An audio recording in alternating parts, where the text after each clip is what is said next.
Most people think segregation in America died with Jim Crow, but the truth is far uglier. It's alive and well, hiding in plain sight. Entire neighborhoods today are still divided by race and class, with lines drawn so sharply you could trace them on a map. And it's not just big cities like New York or Chicago. Some of the most shocking examples are tucked away in overlooked towns you'd never expect. These aren't dusty history lessons. They're living, breathing communities where opportunity, safety, and even life expectancy can change the moment you cross a street.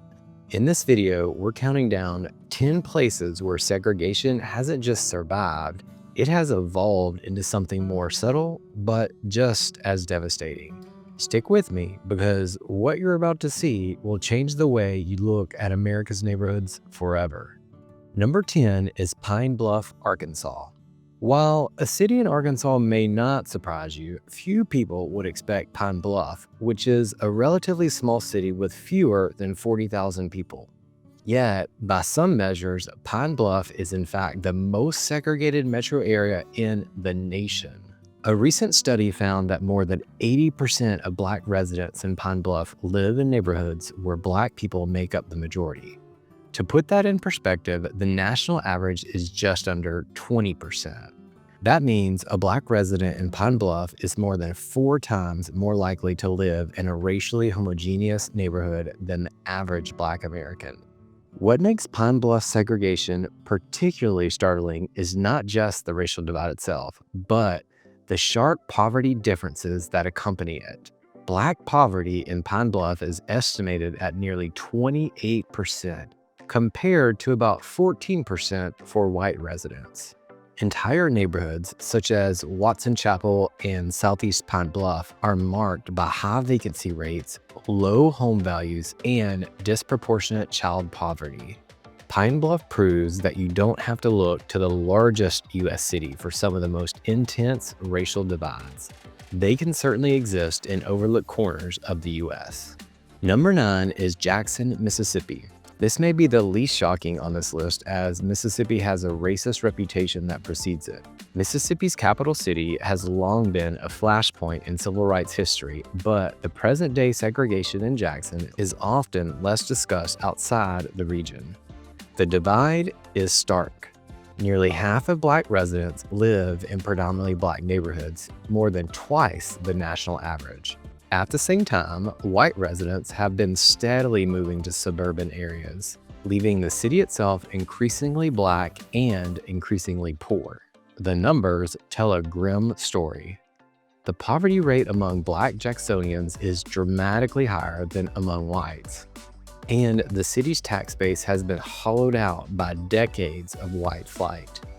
Whole neighborhoods in South Jackson show the scars of neglect, with crumbling infrastructure and empty storefronts where thriving businesses once stood. Yet, just a few miles away in suburban communities like Madison or Rankin County, schools are well funded, parks are manicured, and homes fetch prices that would be unimaginable in the city proper. The contrast is a vivid reminder of how geography can serve as a proxy for race in shaping opportunity. Number 8 is Tulsa, Oklahoma. Tulsa is best known for the Greenwood District, nicknamed Black Wall Street, and the horrific 1921 incident that destroyed it. But what many do not realize is that segregation did not end with that tragedy. In fact, it evolved. Today, Tulsa's north side, where Greenwood once thrived, remains overwhelmingly Black and overwhelmingly poorer than the city's south side. The disparities are glaring. While about 60% of white families in Tulsa own their own homes, only about 32% of Black families do. Even more striking is the concentration of poverty. More than half of Black Tulsans live in neighborhoods where poverty affects at least 1 in 5 residents. For white Tulsans, that number is less than 1 in 10. These aren't just abstract statistics, they play out in daily life. North Tulsa has fewer grocery stores, fewer banks, fewer health clinics, and crumbling infrastructure. Recently, when the city released a list of neighborhoods to prioritize for infrastructure investment, 6 historically Black neighborhoods, including Greenwood itself, were omitted entirely, despite their clear need.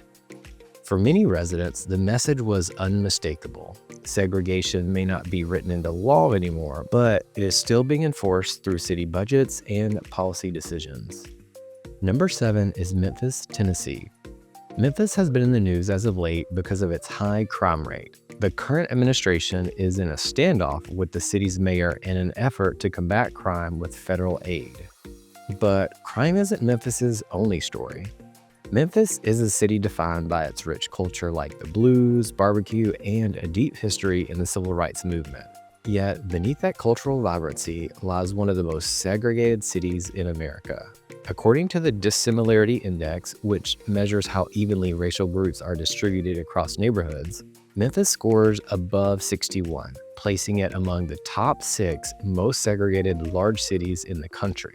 The consequences are everywhere. Predominantly Black neighborhoods in Memphis experience poverty rates nearly 3 times higher than their white counterparts. The income gap is severe, with Black households earning significantly less on average. Neighborhoods like Orange Mound, one of the oldest continuously Black communities in the nation, are rich in heritage but poor in resources, struggling with disinvestment and declining infrastructure. Meanwhile, just a short drive away, white-majority suburbs enjoy wealthier schools, safer streets, and a higher quality of life. Number 6 is Milwaukee, Wisconsin. Wisconsin, though not in the South, has made other lists, such as the state that incarcerates the most Black residents per capita. Milwaukee is no stranger to these kinds of lists. Frequently ranked as the single most segregated large city in America, Milwaukee's divide is both geographic and social. The city's north side is heavily Black, with neighborhoods where more than 90% of residents share that identity. Meanwhile, nearby suburbs like Waukesha and Mequon are over 90% white. The sheer homogeneity on both sides of the divide is startling, especially when you realize these communities are often separated by just a few miles. The socioeconomic disparities that go with this racial geography are equally dramatic. Black poverty in Milwaukee hovers around 30%, while white poverty is closer to only 8 or 9%. Home values and school funding track these divides almost perfectly. For many, Milwaukee is a case study in how the legacies of redlining and discriminatory housing policies have been cemented into the physical and social fabric of a city, leaving divides that have proven nearly impossible to bridge. Number 5 is Baltimore, Maryland. Not shocking at all, Baltimore has been in the news for all the wrong reasons. It is plagued by high crime, and it most famously had entire school districts where 0% of its students were reading on grade level. So, while most Americans used to associate Baltimore with The Wire, crab cakes, or the city's proud sports culture, now it has a grim reputation. Baltimore is one of the most segregated cities in the nation, with a racial wealth gap that is as wide as anywhere in America. Black households in Baltimore earn roughly half what white households earn, and the lines between Black and white neighborhoods are drawn as clearly as lines on a map. The difference is easy to see on the ground. In West Baltimore, poverty and vacancy dominate the landscape, while just a few miles away, neighborhoods like Federal Hill and Fells Point boast gleaming waterfront condos, upscale restaurants, and some of the city's highest home values. The infamous black butterfly and white L map, depicting Black communities spreading east and west of downtown, while wealthier white neighborhoods cluster in the north-south corridor, is perhaps one of the most striking visual representations of segregation in any U.S. city. Baltimore shows how even in cities with a rich Black cultural identity, systemic barriers can produce a two-tiered reality. Number 4 is St. Louis, Missouri. From Ferguson to its spot on the list as the most violent city in America, St. Louis may be the most visually dramatic example of segregation in America. The city is literally divided by a single street, Delmar Boulevard. To the south, the neighborhoods are largely white and middle class, with home values 5 times higher than their counterparts in the north. To the north, where the population is overwhelmingly Black, poverty levels soar and vacancy is rampant. The contrast is so stark that journalists and researchers often use the Delmar Divide as shorthand for American segregation itself. What is especially shocking is how fast the landscape changes. Cross Delmar from south to north, and you immediately move from tree-lined streets and upscale cafes to boarded-up buildings and struggling schools. The city's history of restrictive covenants and urban renewal projects drew this line decades ago. But its persistence today shows how deeply entrenched such divides can become. St. Louis is a city where segregation is not subtle. It is literally as obvious as crossing the street. Number 3 is Birmingham, Alabama. No surprise on this one, Birmingham occupies a central place in America's civil rights history. But its neighborhoods tell a quieter, ongoing story of segregation. In the Smithfield subdivision, zoning laws dating back to 1926 explicitly designated the area as a Black residential zone, effectively codifying segregation into the city's very geography. The nearby Dynamite Hill neighborhood earned its name in the mid-20th century after Black families who dared to move west of Center Street, a traditional racial boundary, faced repeated bombings by the KKK. Today, Birmingham still ranks high on indices of segregation.